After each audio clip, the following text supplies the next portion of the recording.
Welcome sports fans, welcome back to another video. I'm your host Joe Mar and this is This or That Sports TV. So today, as you guys might see, it's not Rush with me here today, but you guys will have already known him, Mario DACOSTA, aka Military Gooner from Military Gooner TV. So today we're doing it a bit different, guys. As you can see, I'm in Rush's chair. I'm gonna get a guest though, a good chair, you know. But yeah, so you know, I have nothing to say to the people then before we start. It's because me get the good cheer and me have all like good points then.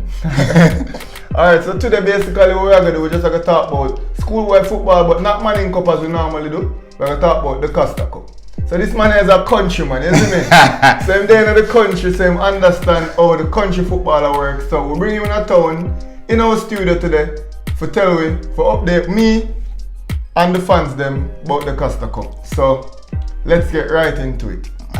Alright, so the first thing we want to do is just outline to you how the season has been going, the teams that have been doing well and the teams in the second round. Alright, so basically from what I'm seeing, just as the Manning Cup, it's tough. It's tough, bro, it's tough. So, you know, Russies are normally when I reigning champion them. And when you look on Russies, you hear, when you look on, once I say the DACOSTA Cup, you talk about Russies, Cornwall, Clarendon College, them teams you talk about. Russies on their first giant, will drop on their face, poof, flat, drop on their face flat. But as you know, this is football and we can't sit down and moan about that. But what I'm seeing so far is very, very entertaining. And not because we know I said that Manning Cup entertaining.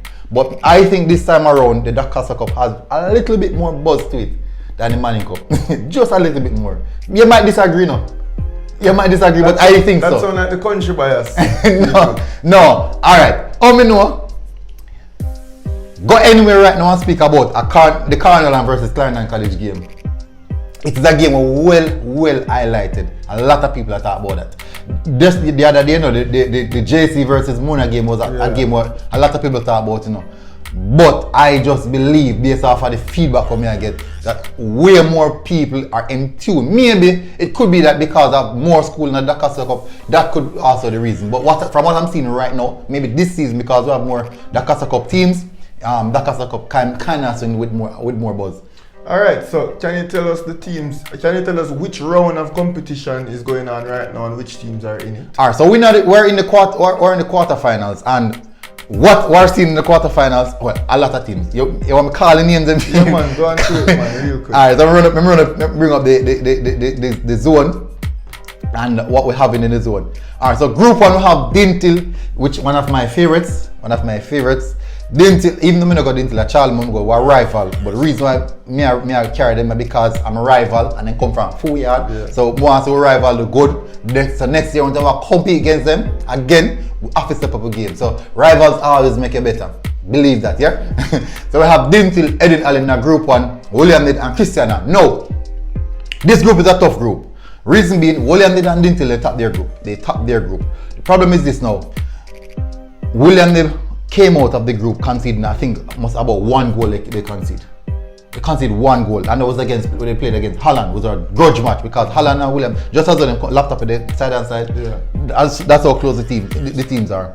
Christiana came second in their group. Eden Allen is also a tough team to beat. You know, we have Dintil, all these 4 teams together, which are 4 good teams. The last game that William did play in the group stages, the Dintil coach went to watch that game.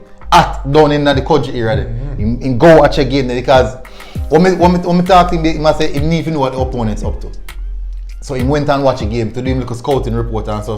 So these coaches are some smart coaches, but it's a tough group. For me, a lot of people tell me say Edwin Allen not type of group. A lot of people say William, they don't know about type of group. But for me, I think Dintil is going to be the type of group. Not just being biased, but is what I've seen so far. Yeah. Alright, so group 2 we have Mannings, Happy Grove, Monroe and Veer. This group, a lot of people, because I speak to a female, she named Khadija. She said Mannings now come out of Westmoreland. And Mannings still a fly right now. 8 out of 8 games Mannings win. 8 out of 8 games. They played 8 games so far and they won all 8 games.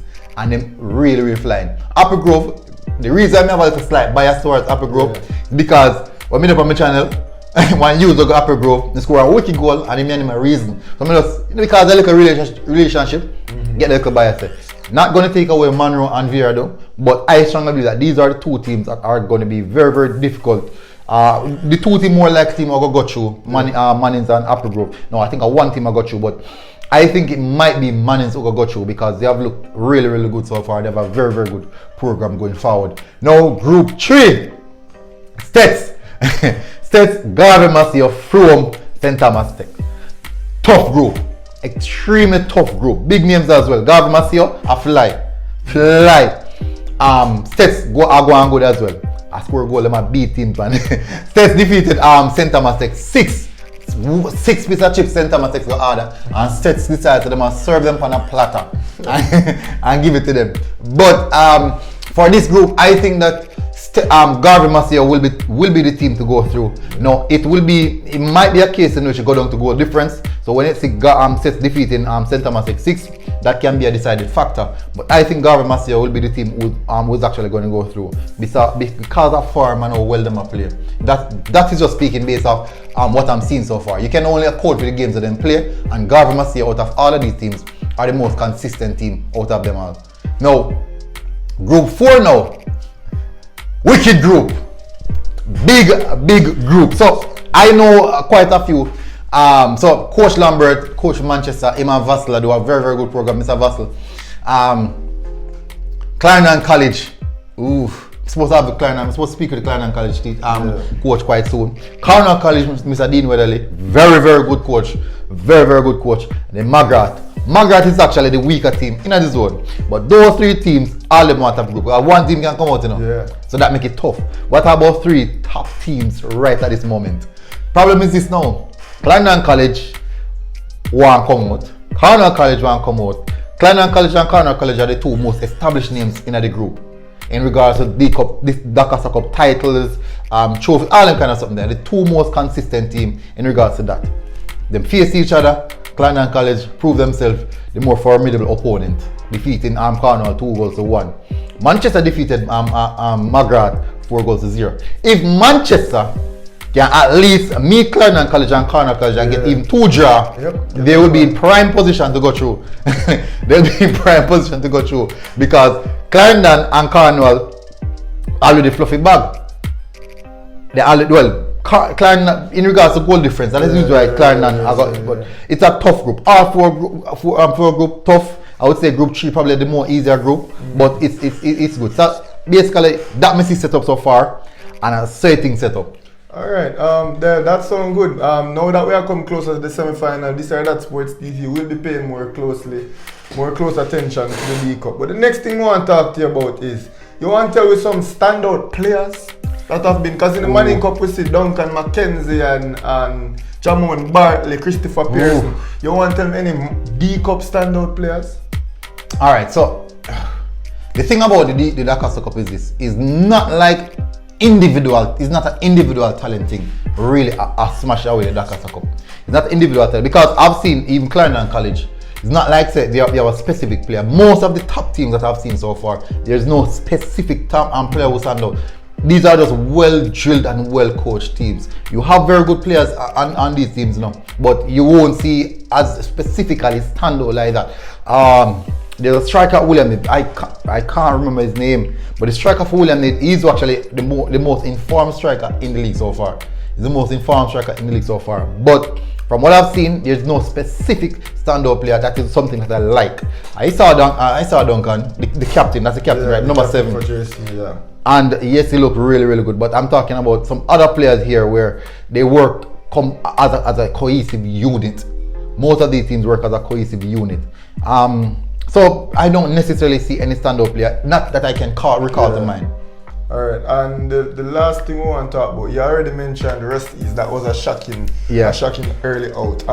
Any more like shocking occurrences happened this season in the D Cup, sorry? What other shocking moments you can think about off the top of your head? That? Other than Charlie one did not make it through. You don't know what go on this or make Magrat. Well, I don't think that is very shocking. Of course it's shocking. I don't think that is very shocking. Finally, people. So the last day of the DACOSTA Cup first round, for Charlemont to go through, all they had to do was defeat I think it was who they had to defeat, man? York Castle. You're playing York Castle. Magrat played against St. Mary. The only way Magrat can go through is by scoring 6+.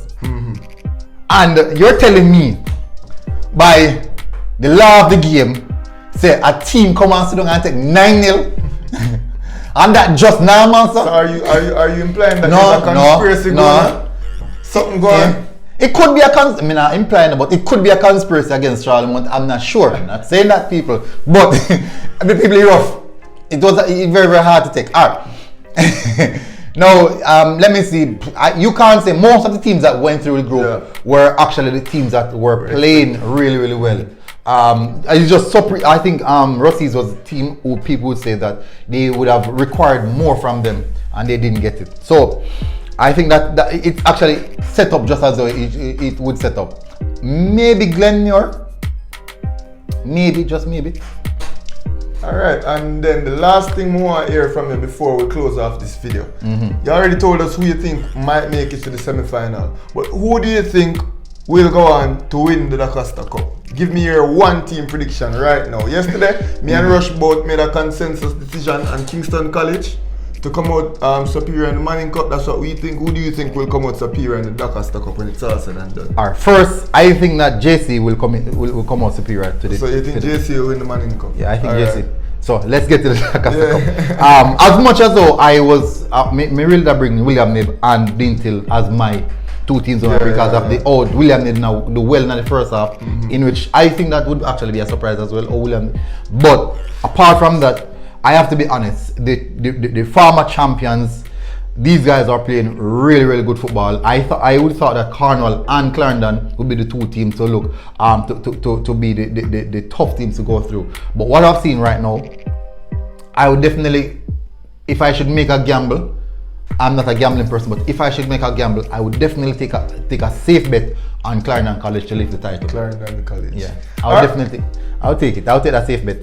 Alright guys, well, you've heard it here, and keep in mind, this person is the person that is the face of coverage of schoolboy football in the whole of the country. So I'm not idiot information we are bringing you know. We are bringing it from the actual source itself. So thank you guys so much for joining us. Thank you GOONER for coming onto our channel and informing our people, you know. Big up. This was one of the first persons who did, you know, kind of take on them and help us grow. So we appreciate the GOONER. Thank you, man. Growth is important. Thank you for coming on. So first, what I want to say is go over to Military GOONER TV, subscribe because he have really good content. He cover similar stuff to what we cover in a different way, but you know, everybody do them things differently, but we want the same outcome and all love. And what I want to say for my people now, guys, every video I'm giving that match, I'm gonna see it at work yet. If every one of our subscribers can get us 5 subscribers, do you know how many subscribers that would get us by the end of the day? So just do the thing now, man. Like, share, and before you go, don't forget to subscribe. It's just this or that Sports TV, Military GOONER TV, we're out.